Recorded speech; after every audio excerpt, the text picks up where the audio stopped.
Hi, welcome to Kat's Crafty Corner.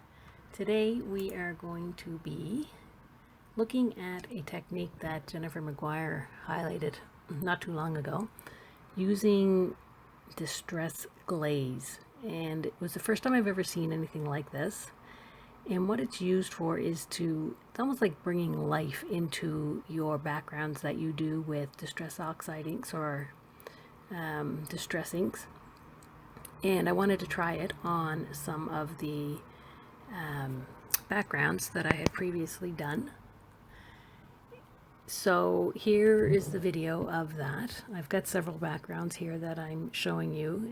I'll do half of the sheets, and basically you can see the difference. It's almost like Vaseline is what I would liken it to. It does bring life into the pieces of distressed paper.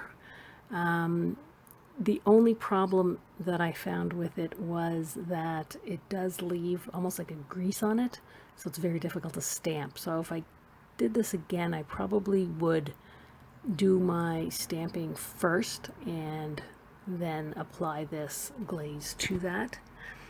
I'm still just doing some backgrounds here, showing you what it's like, showing all the different ones. Now, to be honest, I did a lot of these backgrounds very long ago, some of them, so I don't even remember. Some of them may not even be Distress Oxide inks. A lot of times I'll use my sprays, my Distress sprays and my Distress Oxide sprays.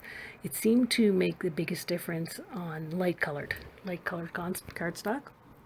You could really notice the difference, especially right here. You can see in here it's quite evident that it does give it some vibrancy. So I'll continue on with this, and then what I'm going to do is I'm actually going to do a card just to show you using some Lavinia stamps and just a couple of techniques there, which we'll get into here in a minute. I'm going to use the background, that the burgundy and the green background, and you know, again, I probably would do my stamping first in hindsight. I did, in honesty, before I filmed this, I did try to stamp one other image, and I ended up, I just threw it out because, again, it was just too greasy on the paper for it to adhere properly, and there was just way too much to try and fill in any of the black spots. So anyway, so here we go. So I'm just cutting a circle out of the burgundy and the green background, and I'm going to use one of Lavinia stamps, fairy stamps on this, and I'm going to be using the Versaclair, that's the Nocturne ink on that, which is wonderful ink. I love it.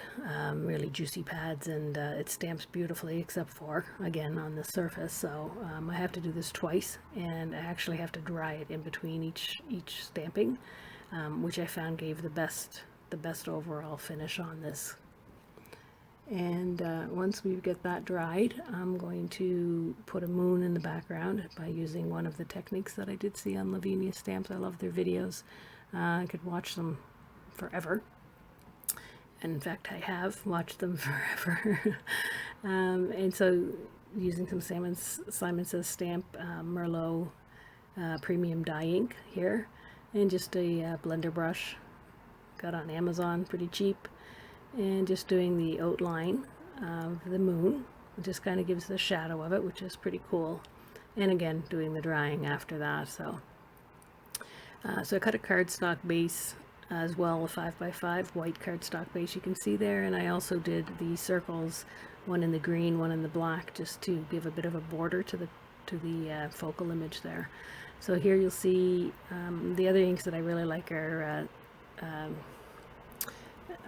these ones, and I like to put a border sometimes on my cardstock using a little bit coordinating but a little bit darker ink. This is from the Stamps of Life. That one was a kiwi. Actually, I think that one was artichoke, maybe.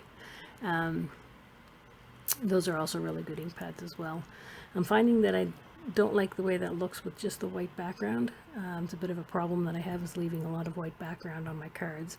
So I pulled out a sunburst stencil, and I'm going to be doing some kiwi and some artichoke, again with Stamps of Life dye ink, and we're just going to get that done with the blender brush again, and then I'll come in with the darker color with the artichoke, and I'll actually, what I'm trying to do is kind of bring the center into darker. You don't really see it as much because the circle is fairly large, but we make a good attempt here at trying to do that. I did spray a few days before this the back of the stencil there with pixie spray, which I really like. It's not quite as sticky as it should be right now because I did use it on a couple of projects, but it does stay down fairly good. So, and here we're coming in with the artichoke ink and just a sponge dauber. Got those at a dollar store. The container I got at the dollar store, they fit perfectly inside of it. I'm all about the cheap and finding economical ways to store my items, and they seem to work great. So I wasn't real happy, couldn't see the dark. I'm going to go back in, we're going to add a little bit more dark on this, and then we'll start to layer our focal image. I also cut out a piece of black foam for the back of the black piece just to give it some dimension, and we're going to put some double-sided tape on that, as well as some Barely Art glue. I always like to, whenever I use my tape, I always like to put glue on with it as well. Just a little something that I'm pretty particular with. I want to make sure my projects don't fall apart. So we're going to put it's not quite a circle, but I did my best. And then we'll put the green layer on, and then we'll put the focal image on top of that.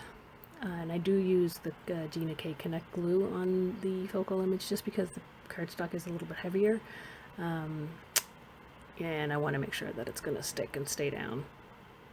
Especially with the heat that I put on it, it warped the paper just a little bit as well. So we're going to put that on the front of the cardstock, and I'm going to show you how to customize an envelope. This will fit into a 5x7 envelope.